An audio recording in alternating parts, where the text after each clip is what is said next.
It's an interesting time for business. Tariff and trade policies are dynamic, supply chains are squeezed, and cash flow, it's tighter than ever. If your business can't adapt in real time, you are in a little bit of hurt. So how do you get full visibility and adapt in real time? Over 42,000 businesses trust NetSuite by Oracle, your AI-powered business management suite. It brings accounting, financial management, inventory, and HR all under one roof. NetSuite is the #1 cloud ERP for a reason.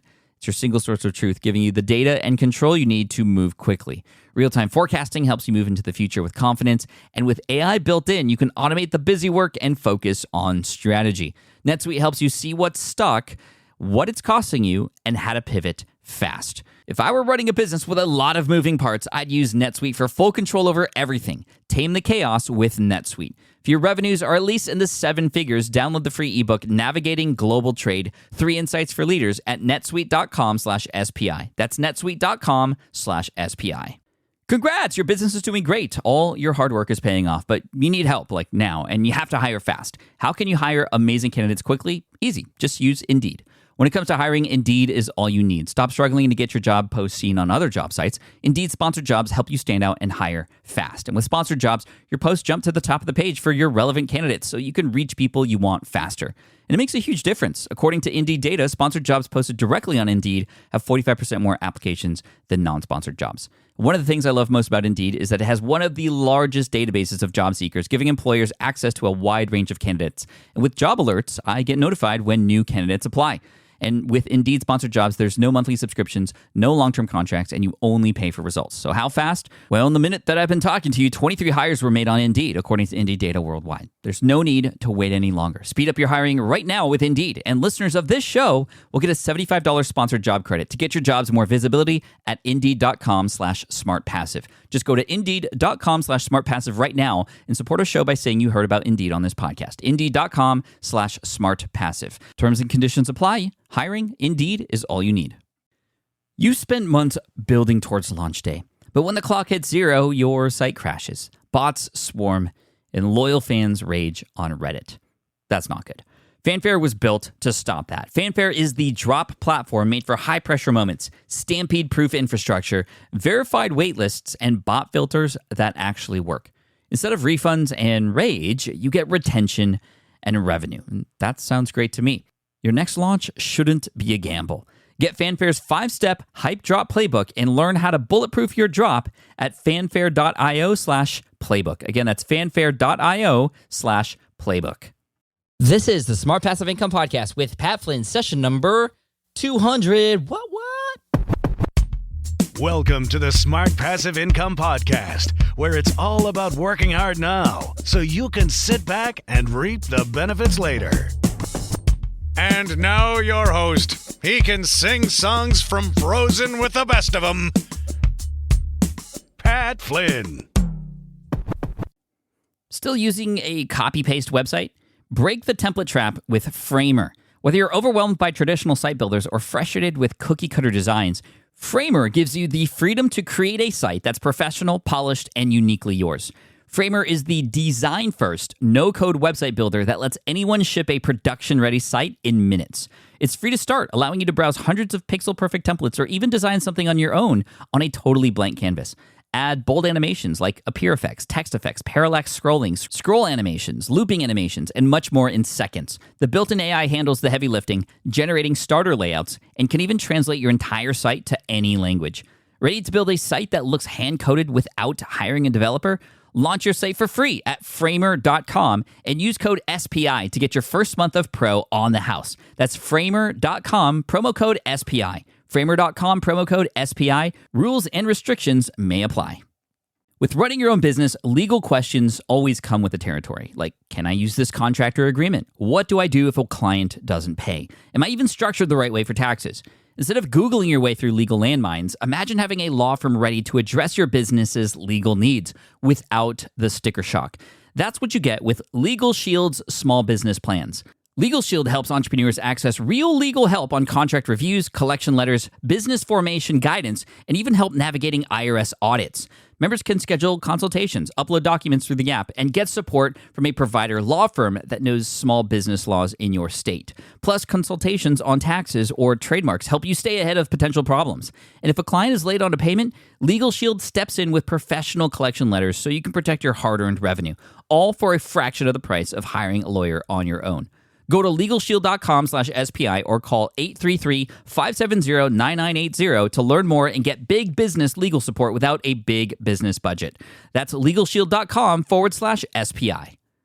What's up, everybody? Thank you so much for joining me today. In this episode, 200 episodes since July 2010. It's incredible. And to think that we have surpassed 20 million downloads. So 20 million downloads over the course of 200 episodes. Like, this is incredible. And I want to thank you guys so much, whether this is your first episode you're listening to, or you've listened to all of them, or anything in between. I just want to thank you so much, because this show wouldn't exist without you.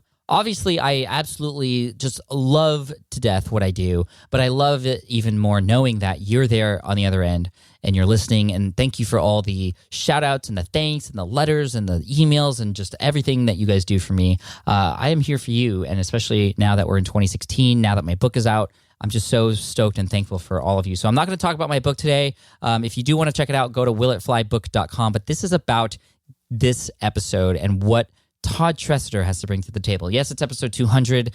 I didn't want to make a huge deal of it. I think episode 300 will be a big deal, where I'll do some like Sparta, sort of like a announcement or something. But this is episode 200, and we're going to get right into the content. Todd is a fellow mastermind member with me and Jamie Tardy and Roderick Russell and Josh Shipp. And we all talk every single Monday. But I love Todd for several different reasons. But I loved him even more after I watched him present about this exact content that we're talking about today. I invited him to talk about the exact same thing he talked about at FinCon last year, the Financial Blogger Conference, and it blew everybody's mind. I actually periscoped this, and I had over 800 people catch that live and just say nothing but positive things. And if you read the title of this particular podcast episode, you might be surprised, and it is actually counterintuitive, how Todd deleted a third of his content and tripled his traffic. Now, why would you even delete content in the first place? Isn't it supposed to be evergreen and all this stuff? And this is actually a trend that's happening, this sort of content audit. I'm actually in the middle of it right now, because come next month or the month after, you're going to see the brand new, Smart Passive Income design, which is going to blow your minds. It's already blown mine. I'm working with a great team, and we are doing some stuff that I've never seen on any websites before. But one of the things we're doing also is a content audit. We're actually deleting stuff. We're changing older content. And the way that Todd explains this, he actually walks you through step by step how to do this. It's amazing. And like I said in the beginning, it doesn't sound like it would work, but once you understand the principles behind it, it makes sense that it completely works. So without further ado, let's welcome Todd Tresidder from financialmentor.com. Here he is. What's up, everybody? Pat here with my good friend and fellow mastermind group member, Todd Tresidder from financialmentor.com. Todd, welcome to the SPI podcast. Thanks for being here. Thanks for having me on the show, Pat. So this is, we've been friends for a long time. We've been in a mastermind group together, and I've never really seen you speak before. So when I got the chance to watch you speak at FinCon this past year, I got really excited. So I was sitting there, and your content blew me and also everybody else in that room away, which is why I wanted you to come on the show. And I even filmed that on Periscope, and everybody on Periscope was like, you need to have this guy on your show because his content is exactly what we all need to hear. So I'm excited for you to share what it is you're going to talk about. So what is it that we're going to be talking about today, Todd? I stumbled into something a couple years back only because my site was such a ridiculous mess. I did what we'll call a content audit, and we'll kind of reframe that in a second here as we start talking. And it turned out that because of that, it put me on the leading edge of something the big brands are all doing now. And so what I did in my presentation was called "How I Tripled My Traffic by Deleting a Third of My Content." It's a great title, by the way. Well, as we know as content marketers and as writers, right? The title's everything. Yeah, but how you tripled your traffic by deleting a third of your content. So literally, you deleted content that you had already published on your website. And I think the first question people are going to ask themselves or ask you is, why in the world would you want to delete content that you've spent so many hours putting into your website? Why would you even consider doing that? Because it's off-brand, irrelevant, poor quality. Quality is the new SEO, right? I mean, Google's come a long, long, long ways. And, in the old days, in the days of long-tail keywords and all that, you could just publish a bunch of stuff. You could put out 250, 500-word blog posts, and you'd capture some long-tail keywords, and there's old SEO tricks and all this old stuff.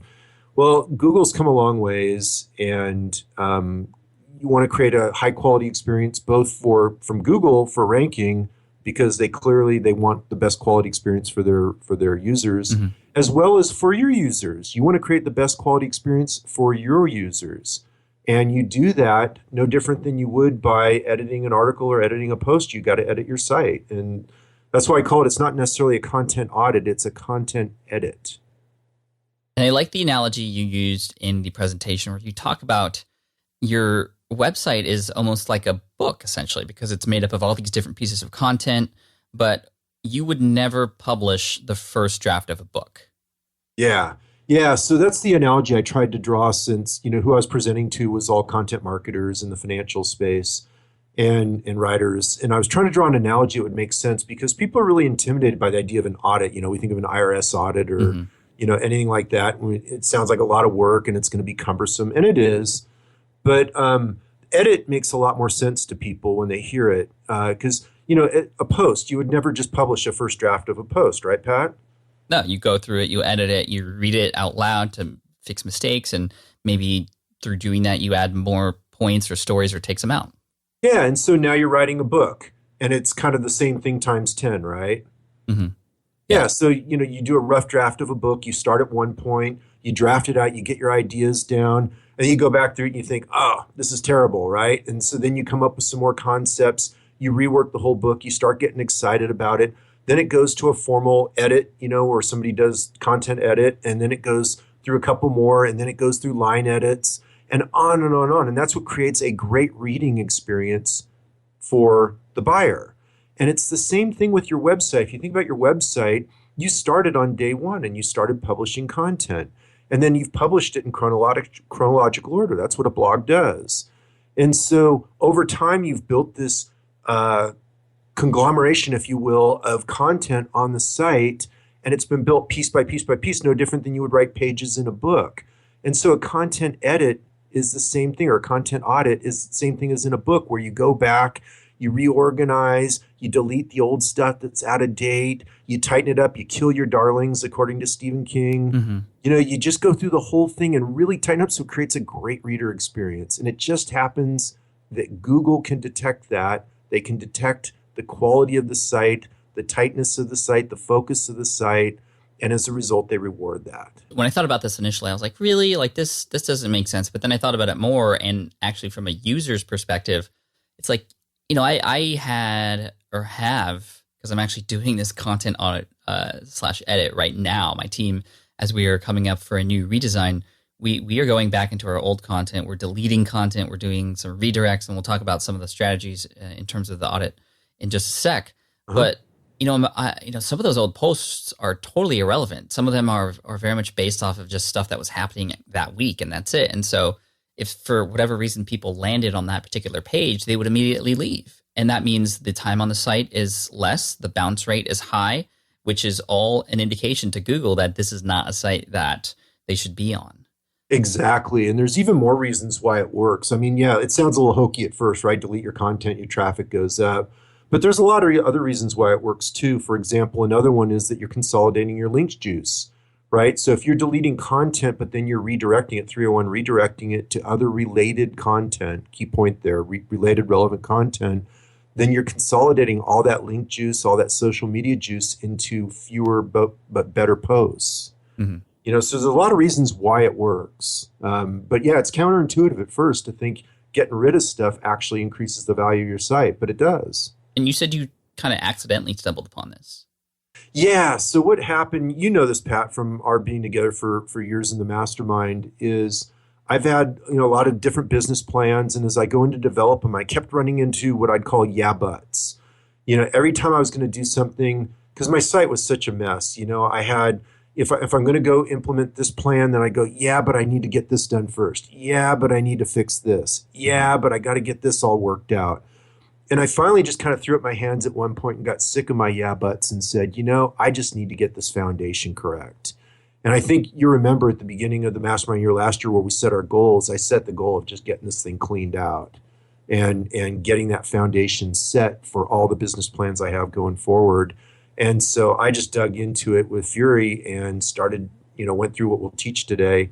And lo and behold, I had no idea it was going to result in increased traffic. Because again, I was kind of on the leading edge of this. I fell into it by accident, and it worked. Once I did all this, and suddenly my traffic jumped. I went, whoa, where'd that come from? And just in recent times now, a lot of the bigger brands are getting into this, major brands, and we can talk about it, and they're showing similar statistics. So it's not just me. A lot of people are having the same experience. What other brands and people are experiencing this or doing these audits too? Okay, well, HubSpot's been doing republishing and content consolidation, and they've documented 106% increase in traffic on those posts, and they've more than doubled the leads coming from them. Moz.com showed some studies on their site where they both increased traffic and they 8 times their lead generation. Some names that people may not be as familiar with, like there's another site in the financial space that I'm friends with, Robert Farrington over at thecollegeinvestor.com. He purged about 30% of his posts and documented a jump in traffic. I had a coaching client from my business, Tulane Medaner. Her site is lifecoach.com. And she had a similar pile of yeah buts and site problems. Because obviously to have a URL called lifecoach.com, you've been in the business for a while. Yeah. And so she had a kind of a hodgepodge of site platforms and content spread here and there. And we went through a massive content audit process. And she reduced her total articles by about 50%. And in the first 2 months, she doubled her traffic. Wow, that's insane. There's even a sound to go along with how awesome that is. That's great. Yeah, computer went off in the background. Yeah, sorry about that. No, it's funny. Man, that's... Ding. I mean, so this works, but like, how does one go about... I mean, this is a huge task. It's easy just to say, this works, go do a content audit. I mean, that's obviously much harder than it is said. So how does... is there a step-by-step process by which somebody could do a content audit on their own website? Yeah, there is. Let me give you the 30,000 foot overview, and then we'll dig into it chunk by chunk. Okay, because like we said, it is a big task. So first, let's understand how we map it out, and then we'll go through the actual steps of implementation. Does that sound all right? Let's do it. Huh? All right. So 30,000 foot overview is what you're going to do is you're going to go through your entire archive of content from your oldest stuff to your newest stuff. So everything, every page, every post. What I did was I had my tech guy literally send me a database dump. And if you've ever seen a WordPress database dump, they come out as numbers. Mm-hmm. Like it doesn't even have the URLs in it. But anyway, the nice thing about doing a database dump, if you can get somebody to do it for you, is that it misses nothing. All right. Because if it's in the database, it'll be in the dump. And what you do is you go through and you check off each one and you categorize it according to one of 4 different categories. The first one is keep. Right? So you keep the post as is, and you do that because it's really high quality evergreen content and it reinforces your brand. So that'd be the first one is keep. The second category is improve. So what you're doing is you're categorizing everything, right? Mm-hmm. The second category is improve. And that's something that's good. It's on brand, but it needs some updating, needs some expanding. It needs to be improved. The third category is consolidate. And consolidation is reserved for you'll probably remember this, Pat, in the old days in blogging, like you didn't do this and I didn't do this, but a lot of people did. There was kind of this belief that you should have 250 to 500 word posts. Mm-hmm. You and I both kind of been long content guys. But anyway, if you have a lot of short content that's in a similar subject matter, then you can consolidate it into a single pillar post. And so that would be another category you would mark your stuff off as consolidate. And then the final one is remove. And that's because it's off-brand or irrelevant. Yes.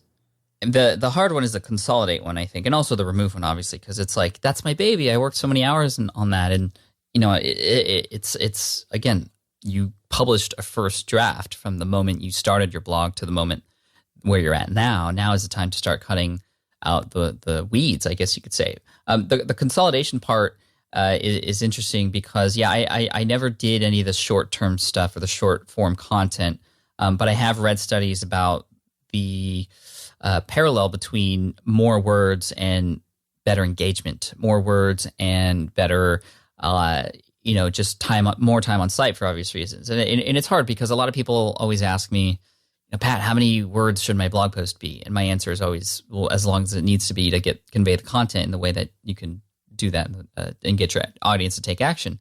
But the longer it seems, the better. And so that's why I think the consolidation part is hard, but also is very important too.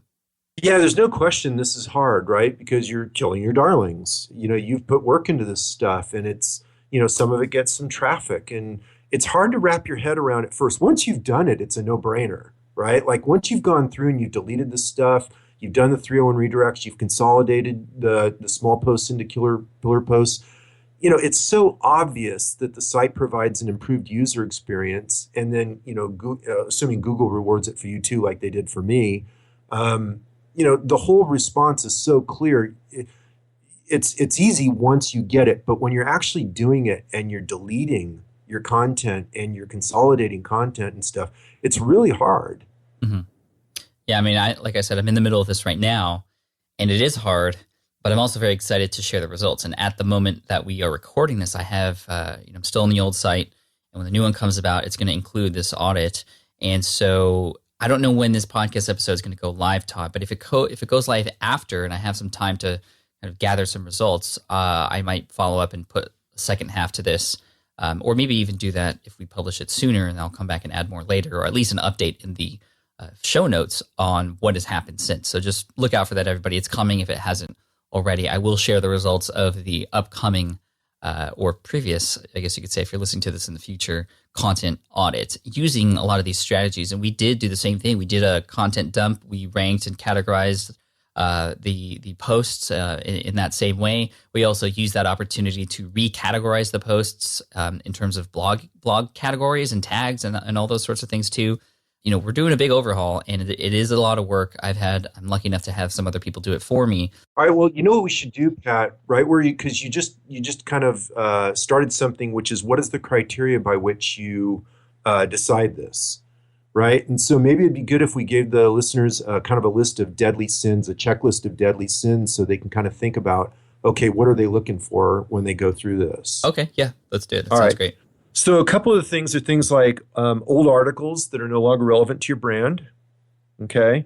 So, or possibly you've clarified and narrowed the focus of your writing, and so the writing has to get reworked so it's on brand, but it's still good stuff.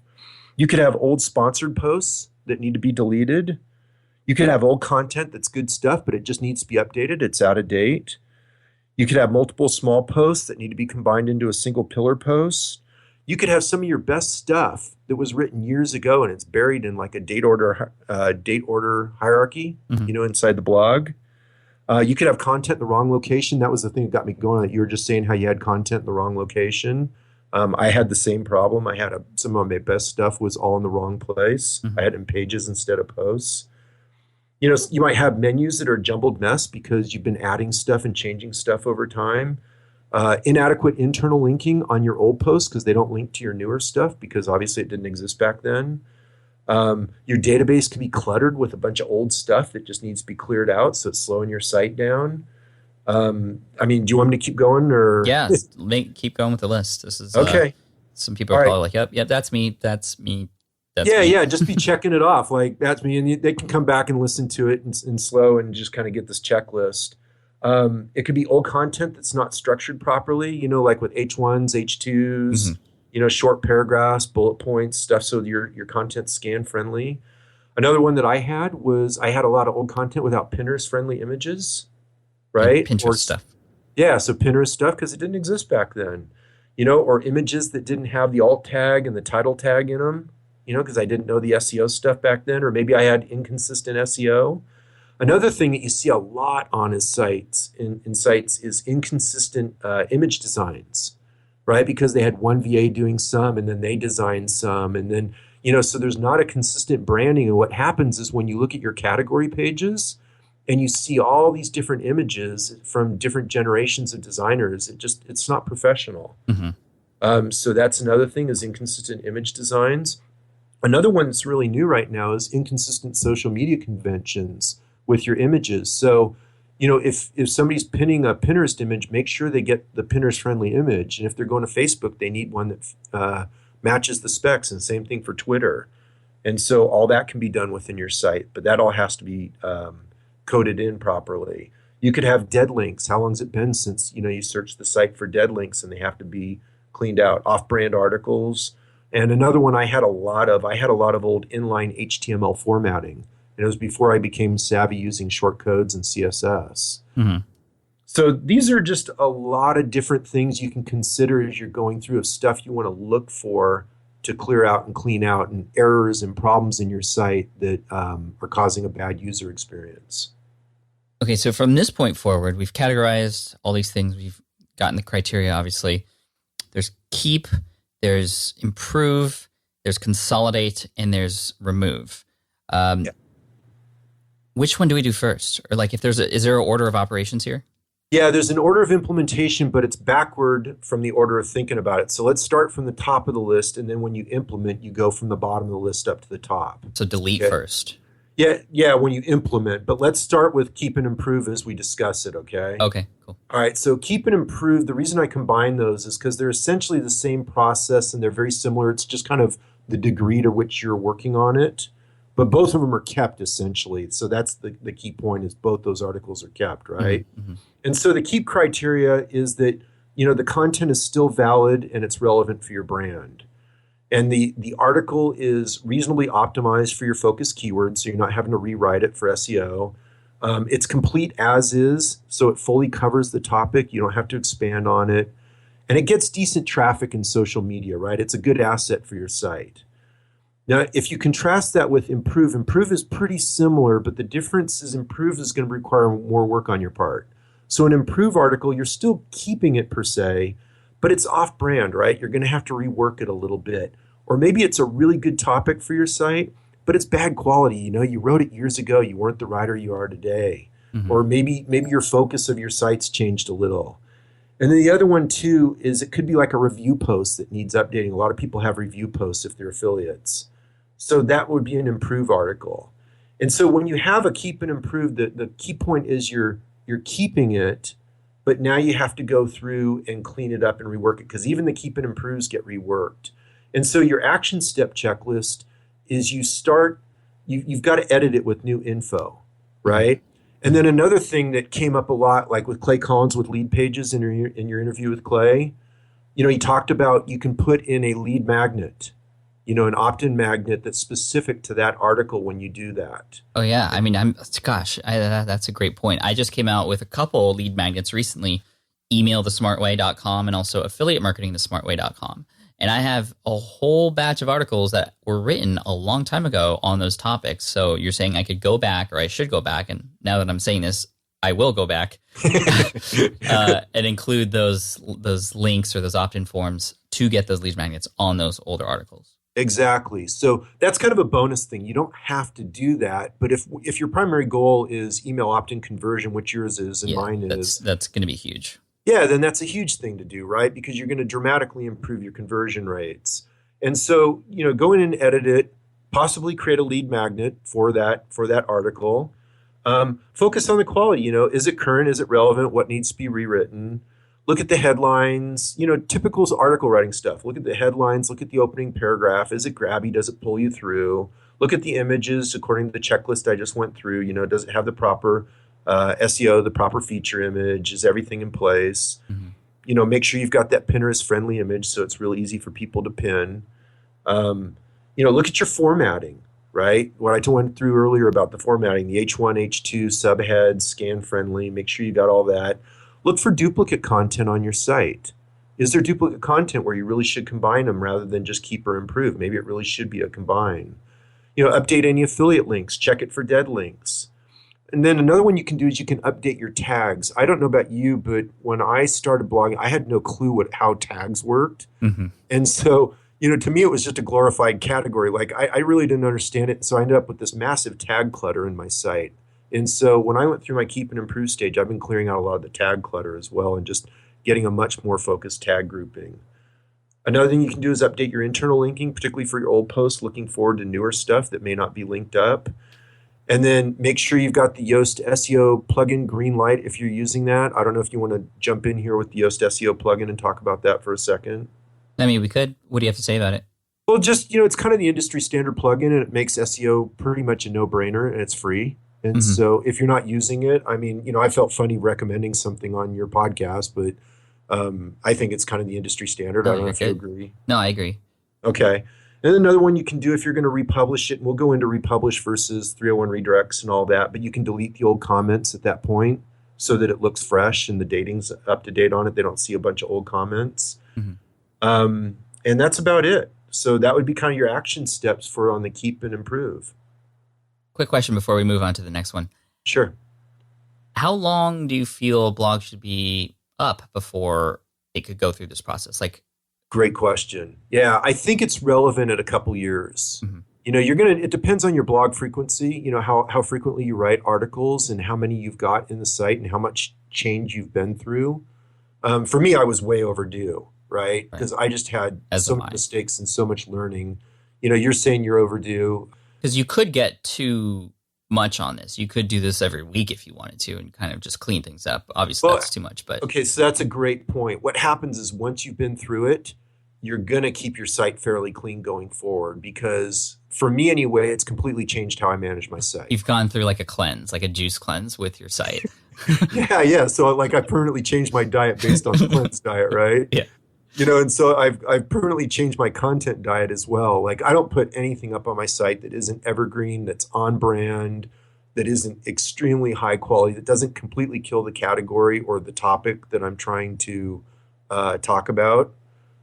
So to me, it's changed how I publish and how I manage my content. So yes, I will. The one thing that I have also learned through this is the strategy of republishing. And, if you want to, we can go into that or we can stay on track and do the consolidate and delete and then come back. Well, republishing, this is taking an older article and writing a completely brand new article that's essentially the same thing, or actually just changing the date on that older article. Yeah, so republishing I learned from peers because I hadn't been doing it, but I think it's a really powerful strategy. That's the one that you're seeing HubSpot do a lot, and you're seeing Copyblogger Media also do a lot right now, is they'll take old posts, they update them, they bring in new images, they change stuff around, and they republish on the same URL. Now, you can only do that if you don't have dates in your URLs. It's the same URL. Yeah, so you're keeping the same URL, but what it does is it moves it up in the feed and it sends it out to all your subscribers, right? And so what happens is if you have stuff that's 3 years old, none of your subscribers are going to remember it. And if you bring it up and make it current and republish it, now what happens is you're double downing on all the link juice and social media juice, right? Because it's already a powerful article, but now it goes out to everybody. Everybody links to it. Everybody talks about it. It gets a lot of activity again. And suddenly that article climbs in the rankings. And there's several reasons why it's effective. It's also, now it's got a fresh date on it. And I don't know about you, but when I'm searching in Google and I look at different dates when I'm deciding what I'm going to click on. And so when you have a fresher date, you get a higher click-through rate. That makes sense. So yeah, technically, without getting too technical, how would one go about publishing an article with the same URL? If I were to, for example, create a new blog post, copy and paste that article into that blog post, change it up a little bit, add new images, maybe the same title, maybe not, but have the same URL, would it tell me, sorry, this slug's already taken, or would it be okay and just kind of replace that other one that was already there? Well, in WordPress, you just change the date on it. In other words, there's a date listed for publishing. And so when you change the date and then... okay. So you go back into that older one, redo that one, just update the date. Yeah, exactly. And I'm still learning on this, Pat. This is the one thing I'm not an expert on. As I said, this one got...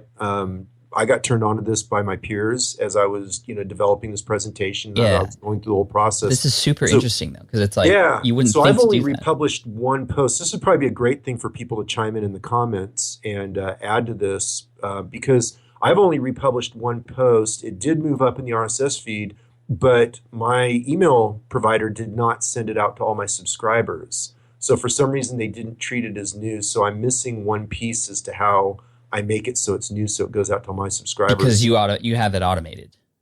Yeah, it's an Okay. automated process, so it's blog to broadcast over at Aweber. Okay, cool. And they didn't pick up on it. But I've seen, Copyblogger, and I've seen HubSpot sending them out and republishing old content, and it does go out to the subscribers. So I'm missing one little chunk of that piece. So hopefully your subscribers can comment on it and bring us up to date. Yeah, I mean, the one thing about that, I haven't gone back into older posts and then changed the date on them. And you had mentioned earlier to kind of wipe out the comments and just start fresh, essentially. Yeah. But I have republished content that is essentially the same material in a new blog post. I recently did this actually with my affiliate marketing stuff. And I mean, the one concern I think a lot of people might have is, oh, well, people already read that, and aren't they getting the same thing twice? And I have not had one person complain about that. Actually, I've had people say, oh, I remember when you talked about this a while ago. Thank you for bringing it back and actually updating it.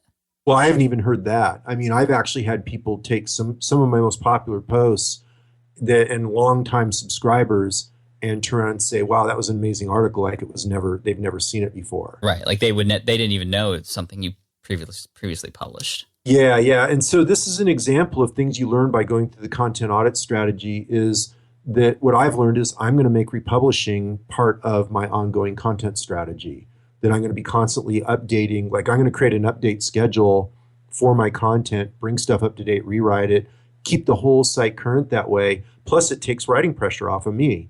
Because, here's the thing that people need to realize is that, there's like a content explosion out there. There's way more content than anybody can consume.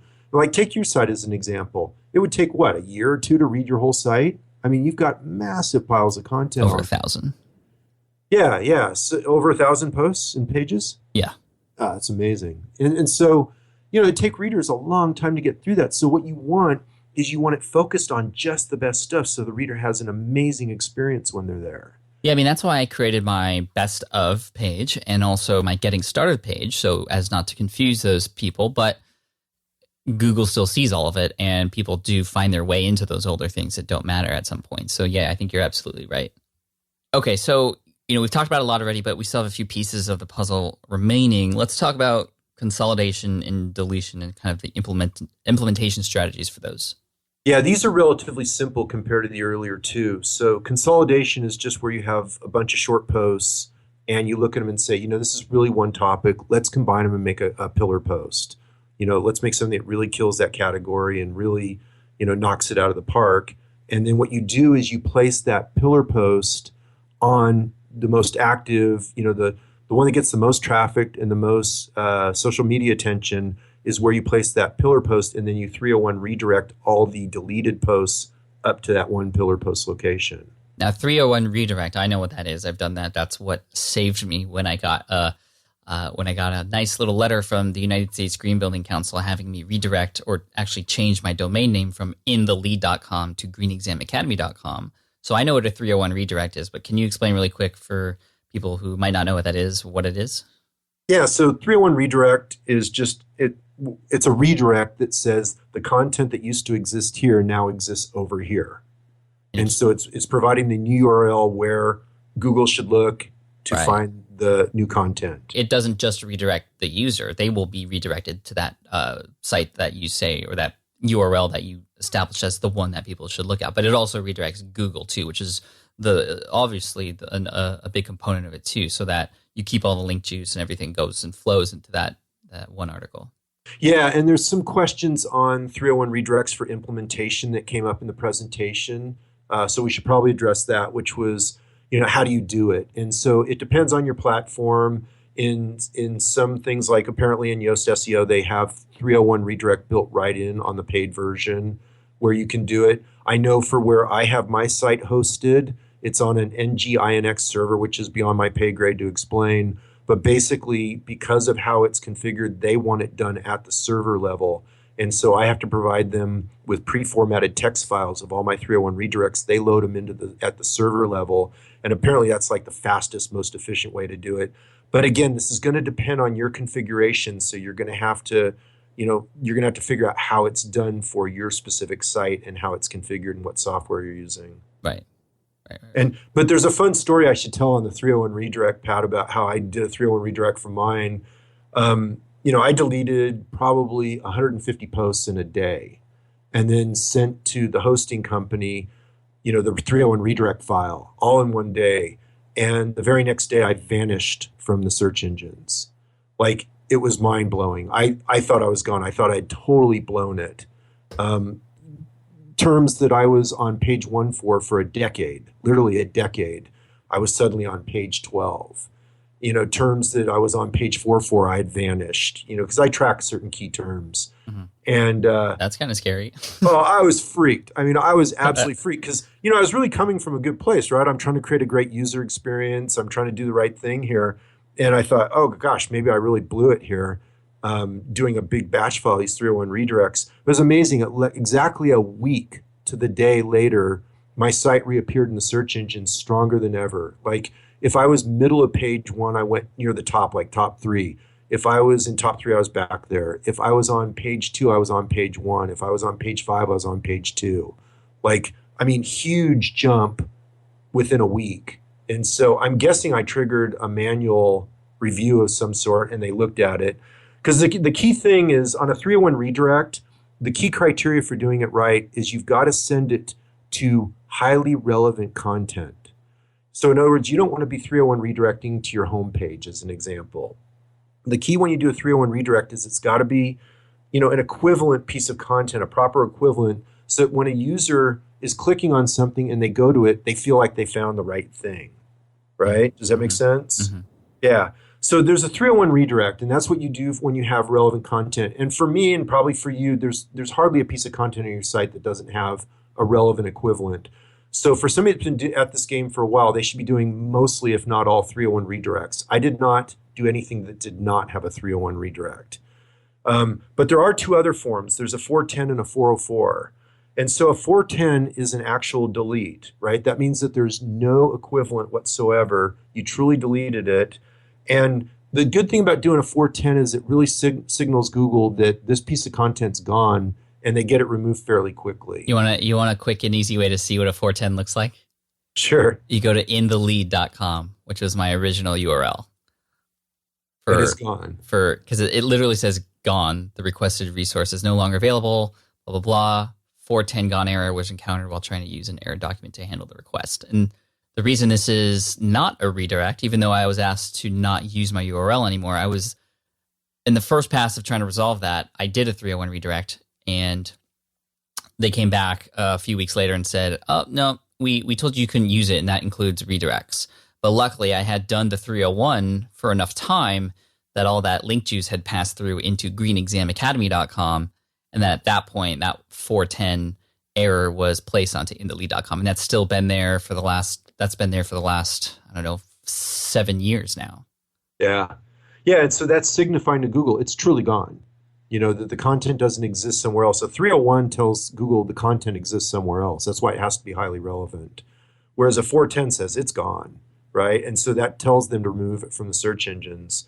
A 404 is just the content isn't found, right? And so in my opinion, that's just sloppy web management, right? Because you're giving a lousy user experience by sending people to a 404 page. And so really you should be looking at primarily 301s and 410s. Sometimes the 404 is not your fault, though. Correct. Because somebody else who may be linking to you might be linking to you with the wrong URL, or maybe there's a misspelling or something. So there are things, and we don't have to get into the hardcore strategies, because I think that I've written on 404 pages before. You want to make that experience. You don't want people to end up there, but if they do, you still want that experience to be great in terms of, you don't just say, "Hey guys, sorry." You can say, "Hey, what you were looking for wasn't here, but maybe this is what you were looking for, or here's how you can find that information." So those are just some things to keep in mind in terms of a 404. Yeah, like on mine, a 404, I have some fun little opening line in the headline like, "Oops, we have a boo-boo here," or error or something. And then it offers them the 4 main categories. If you're interested in these, click here and it'll give you a directory of my best stuff. And then, or maybe you want to start here. Maybe, you want to start here and it takes them to my start here page. So I just try to give them a couple logical choices to, again, improve the user experience. Okay, cool. Yeah. So anyway, those are the 301, 410, and 404s of what you're doing when you're deleting content, which takes us. So we were talking about consolidate when we got into that, and that takes us to deleting, right? So why would you delete content? And the reason is because it's out of date. It could be irrelevant. It could be off brand. It could be really low quality, or maybe it's just, it's not getting any traffic or attention. And so why have it there? It could be a short post that you repurposed in the consolidation strategy we earlier talked about. It could be old sponsored posts that you don't want to keep around anymore. I mean, there's a lot of reasons why you would get rid of it. A lot of people also had old roundup posts. You don't see them as often, but there used to be a lot of old roundup Carnivals. posts. Yeah, blog carnivals. And, there's a lot of stuff that just shouldn't be on your site anymore. And so those are all things that you can just delete. And then you just go continue on your merry way after that, right? Yeah. So I think the relevant question here is, well, how do you do all that, right? Like, how do you actually go through this process and put it together? Do you want to cover that now? Yeah, I guess because we've covered a lot and we've covered even the individual pieces, but how do we put it all together? Yeah. So the starting point, as I said earlier, is you get a database dump from your tech guy. If that's kind of beyond your pay grade and you don't have somebody that can do it for you, you can go into Webmaster Tools, and they have a fairly comprehensive list of your posts and pages. It might be a little bit off. You could try Google Analytics. So there's different tools you can go to that'll give you a pretty good list, or you can go to I'm trying to think of the file that the bots go to. HTA Access? Yeah, it's not the HTA Access. It's the one that is actually what the search engines go into that lists every post and page on the site. I don't know. I have my guide figured out.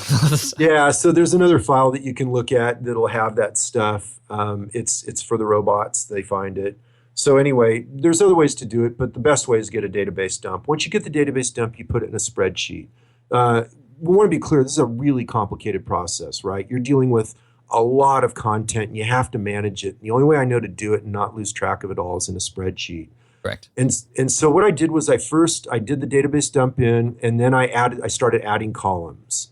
And you just need to add the columns that are relevant for you. So I added, the first column was the actual URL, because the database dump just gives you a numbered URL. Then I put the title of the post so I could tell what it was. And then I took all of them and rearranged them, because the database doesn't organize them by categories. So then I structured the whole thing in the spreadsheet so it was all organized by categories, so I could make sense of it, right? So it matched how I think of the site being organized, right? So then once I got everything moved around and organized, then you just start going through according to that criteria list and deciding. Now, this is where you can go a couple different paths. If you study content audit online, you'll see that there's a lot of technobabble about it, where you can get really complicated with a lot of data. I didn't find that was necessary. For me, once I got clear on what my brand is and what it's about and what do I stand for my site, it was pretty easy to tell what didn't belong there. And so I started with kind of my quality criteria first, and then I added columns for how much traffic a site's getting, or a page is getting, and how much social media attention it's getting. And to me, the quality combined with the traffic and the social media attention pretty much told me what to keep, what to get rid of, and what to rework. And so I had another column in there where I entered the keep, improve, consolidate, and delete, and I started doing all that. When I did the consolidates, then what I would do is I would patch I would move them in the spreadsheet all together so I could see at a glance what all the articles were that were being consolidated. And then I created another column called notes. So like if I was consolidating them all, I would note which one was the final recipient that the main new pillar article would get republished on, right? So again, it's going to be different. Everybody's spreadsheet's going to be different. But the idea is that you start with the database dump, and then you just start adding columns of information as you go through the process to keep it all organized. And then when you're ready to implement, you start from the bottom up, as I said earlier. So you start with the deletes because it's the single easiest thing to do, right? And it has the biggest impact. I mean, my big traffic jump came after the delete and consolidate phase. And so You go through and you delete because it's easy. You're going to have a whole column listing deletes. And so you put them together, you do your 301 redirects, and bam, it's done. Instantly, your site is much cleaner and tighter. And then you go back through and you do your consolidates, which is the next easiest thing to do, where you're consolidating articles into a single pillar. And so that's fairly quick to do. And then the longer process, which I'm almost done with, I'm 24 articles away from being done as we record this, is the keep and improve, where you go through every piece of content and rework it as necessary according to your checklist so that everything is up to date and your entire site is up to a new higher standard. Yeah, and I think by the end of this, or even just the process of putting that spreadsheet together, you, as a byproduct, will have this amazing understanding of what has all happened on your website, and you have, like you said, that bird's eye perspective of everything that's going on, and you can better make decisions moving forward. And I think that's something that I found not as we were doing the content on it, but even before that, when I had Jana come on board and even Mindy to help with Ask Pat. I mean, we ended up creating spreadsheets to keep track of certain components of each of those episodes and each of the pieces of content, just for the purposes of working together as a team. And by doing that and having those spreadsheets and essentially an archive that's so easy to look at and look back on of everything I've already published and how it's categorized and who's been featured and, you know, emails related to those guests so that we can easily reach out to them. It's just, man, it's making life so much easier. Yeah. You know, again, the thing about this is that it is a lot of work, right? I mean, if you listen to what I just said, it's a lot of work. But where else are you going to get the kind of impact? You know, is it easier to become the next Pinterest superstar? Is it easier to publish 2-3 times as many pillar posts? And even if you did those things, have you really improved the site user experience? You know, I mean, this is giving you a double whammy. You're dramatically improving the user experience at your site, and you have a high likelihood of increasing your traffic as well. And it's not just, you're not just pumping new content into your site, you're actually taking stuff away. So you're taking stuff away. And then the other real benefit that came for me out of this is it completely transformed how I view my role as the webmaster and, you know, a content marketer, which is kind of what you were getting towards here. Like, how do I actually run my site going forward so I don't create new messes? Mm-hmm. You know, and that's where I got into, like, now I've adopted a republishing strategy. I didn't have that before, but that's going to constantly clean, and that's now part of my ongoing strategy. I didn't have that before I went through this process. Love that. Man, this is going to open up a lot of opportunities for people. And so, Todd, did we miss anything, or did we pretty much cover the whole ground? I think we nailed it, Pat. Yeah, I think you nailed it, Todd. Just man, this is awesome. If anybody has any questions or concerns, you know, I know Todd's deep into this. I'm into it too, and some of you are probably working this or thinking of doing it too. Head on over to the comment section. I'll give the URL right after this, right after I hang up with Todd here. But Todd, thank you so much for your time and for sharing this. And I hope this becomes one of those evergreen pieces of content that we can rehash over and over and over again, because this is something that's going to be useful now and way into the future too. Yeah, again, it becomes a centerpiece of how you run your site. I mean, I just had to go through the process in order to open my mind to it. But now that I see it, it's just, you know, it's like you'd never publish a book without editing it, right? Once you see it and once you do it, the whole thing is obvious that this is just a part of how you run your site and how you manage your brand going forward. I love it. I think a lot of us needed to hear that. And Todd, thank you for being the one to tell us. All right. Thanks for having me on the show, Pat. Before you go, where can people find out more about you? My site is financialmentor.com. And so what I do advanced retirement planning, advanced investment strategy, how to build wealth, how to become financially independent. So I give away a free ebook, 18 Essential Lessons of a Self-Made Millionaire. And I have a free e-course, 52 Weeks to Financial Freedom.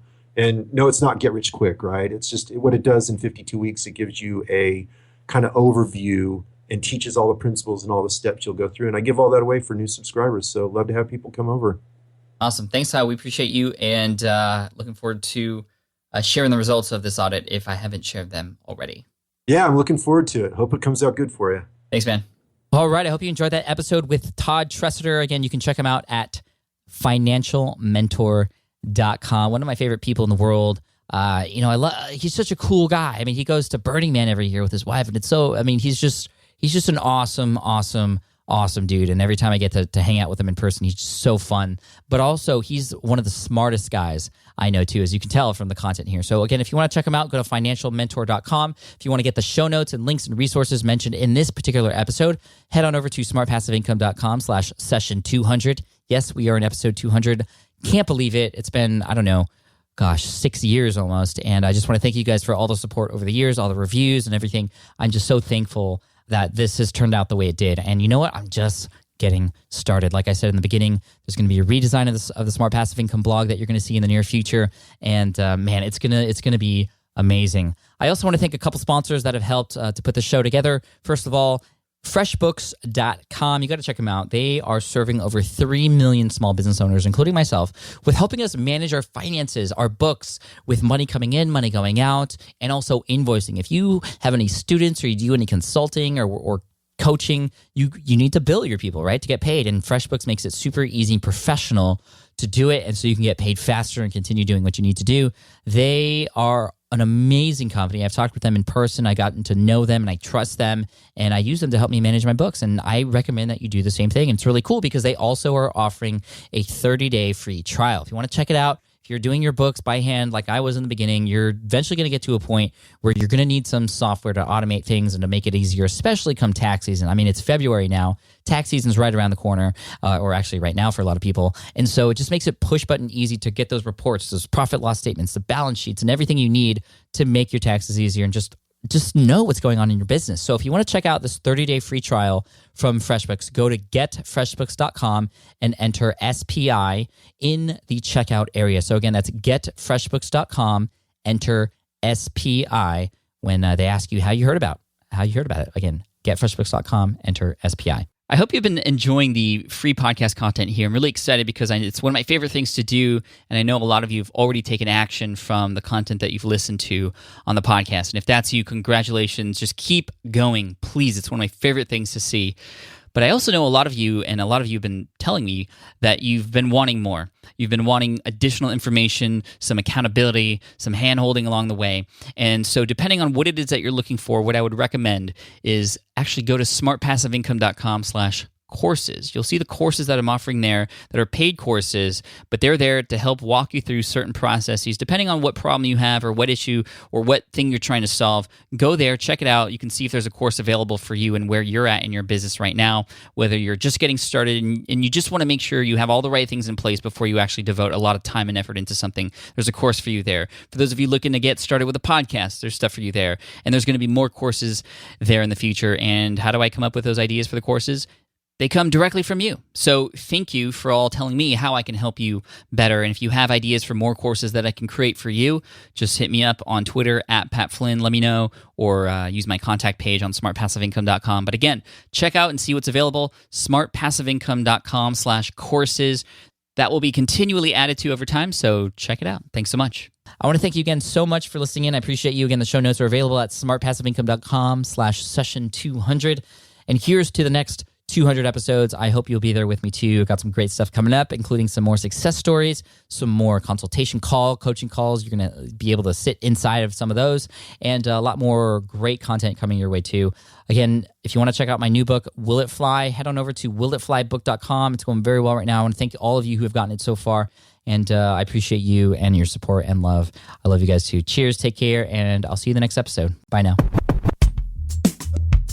Thanks for listening to the Smart Passive Income Podcast at www.smartpassiveincome.com.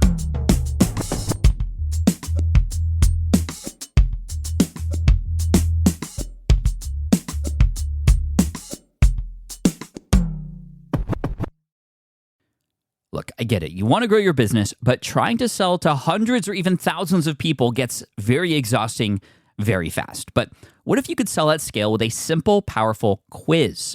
ScoreApp helps you sell to more people without adding more to your plate. You build a quiz or assessment that your audience actually wants to take. Then they answer a few quick questions and get a personalized result right away. It shows them where they're at and what they need to do next and how you can help.